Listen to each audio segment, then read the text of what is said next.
Okay, I want to talk a little about the connection between comics and role playing games at a particular moment in history.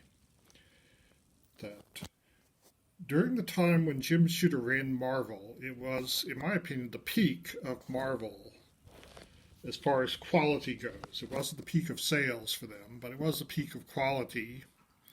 And he was pushed out of Marvel around the same time that Gary Gygax was pushed out of TSR. This was a time when corporate raiders were glorified.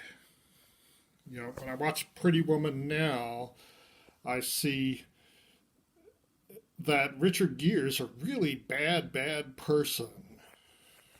But I didn't see that when I first saw that movie. It was not so apparent to me. So, after Gygax was pushed out, there was a second edition of Advanced Dungeons and Dragons. And it's also during the time when the dark age of comics began. And one of the things about the dark age was that the card speculators noticed that the early issues of comics, like the first Superman, were selling for big prices.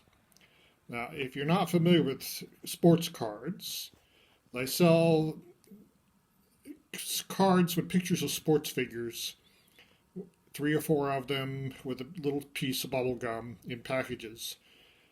And with baseball, they've been doing this since the 19th century. And so every year they produce these cards with all the members of a particular sport, like baseball. And when they first come out, you never know whether somebody who's just started their career is going to become famous. So if you have a card from the first year that Babe Ruth played baseball, that's really, really valuable. And with enough time, any card with Babe Ruth becomes valuable. And so they buy and sell these things at really big prices. And the people who do this discovered comics.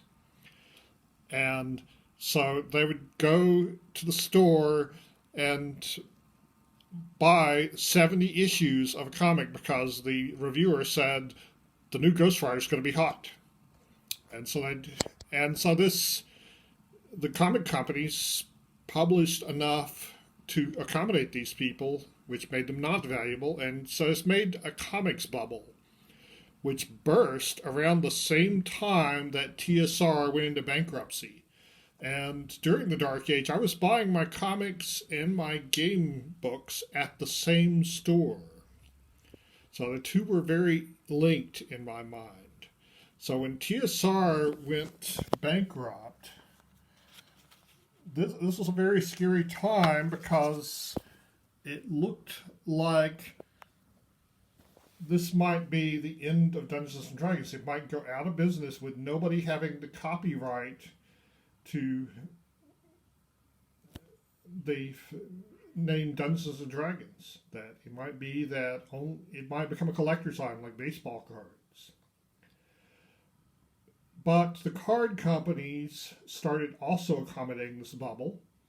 And so one of the first things I remember seeing an advertisement for were the Friendly Dictators cards. It was a set of trading cards with pictures of dictators who were friends of America. And they made other cards, like cards with superheroes. And at some point, also this was the time of the tech bubble. This was happening at the same time. And out in California, where the tech companies were, there was a little company called Wizards of the Coast who made a game with cards called Magic the Gathering. And this swept over America really fast. Over one summer, it suddenly became really popular. It made them a whole bunch of money, so much that they were able to buy TSR and save it. And so first they published a revised version of second edition Advanced Dungeons and Dragons, which I've already reviewed, and then they published a set of books called The Player's Options, which some people call 2.5 or 2.75 AD&D because it was where they tested some ideas. I didn't like those books, but after a while, they then published. They came up with a new edition of Dungeons and Dragons and published it, which I will review next.